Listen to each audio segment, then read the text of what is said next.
আজও চলে এলাম তোমাদের কাছে আরেকটা সুন্দর ভিডিও নিয়ে। আজকে কিন্তু খুব সুন্দর একটা জিনিস শিখিয়ে দিচ্ছি কি ডেইলি ইউজ ইংলিশ সেন্টেন্সেস। আমরা প্রত্যেক দিন ইংলিশ বলি, তো আমাদের গ্রামাটিক্যাল অনেক কিন্তু মিস্টেক হয়।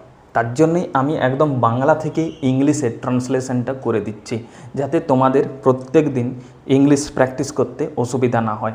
তাই প্রত্যেকটা জিনিস কিন্তু ভালোভাবে দেখবে, কোথায় কি বসছে সেই জিনিসটা ভালোভাবে দেখবে। এইটা হচ্ছে ডেলি কনভারসেশন, তুমি করো বা তুমি করতে চাও হয় না, তাহলে প্রত্যেকটা জিনিস কিন্তু খুব ভালোভাবে দেখবে আমি কিভাবে করছি, তারপরে কিন্তু তোমরা বলবে যে তোমাদের ভালো লেগেছে কি না। তো চলো শুরু করা যাক। সবার প্রথমে কি আছে দেখো, একটা কোশ্চেন করছে যে কোথায় যাচ্ছ তুমি, একটা কোশ্চেন করছে। তুমি কাউকে বলতে পারো বা তোমার বাড়ির কেউ তোমাকে বললো যে কোথায় যাচ্ছিস তুই বা কোথায় যাচ্ছ তুমি, কেউ যদি জিজ্ঞেস করে তখন তুমি সেটা ইংলিশে কীভাবে বলবে। তাকে ইংলিশে জিজ্ঞেস করবে যে কোথায় যাচ্ছ তুমি, তখন তুমি বলবে যে হোয়ার আর ইউ গোয়িং।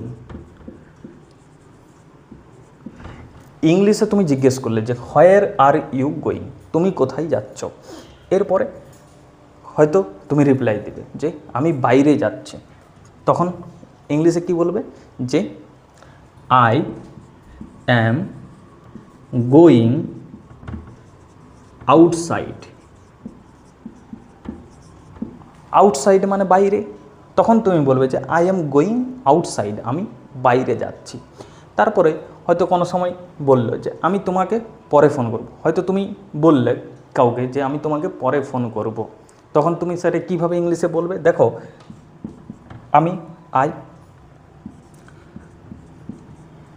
করব, ফিউচার টেন্স বলছে পরে করব, আমি তোমাকে পরে ফোন করব, তাহলে I will call you later. I will call you later, আমি তোমাকে পরে ফোন করব। বোঝা গেল? তারপর দেখো, এটার দাম কত। আমরা বাজারে যাই, আমরা যে কোনো জায়গায় যাই, শপিং মলে যাই, সেখানে জিজ্ঞেস করি যে এটার দাম কত।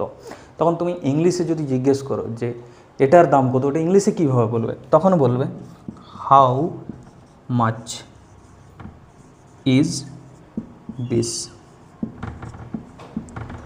হাউ মাচ ইজ দিস, সেটার মানে হচ্ছে এটার দাম কত, এটার দাম কত, হাউ মাচ ইজ দিস। বোঝা গেল?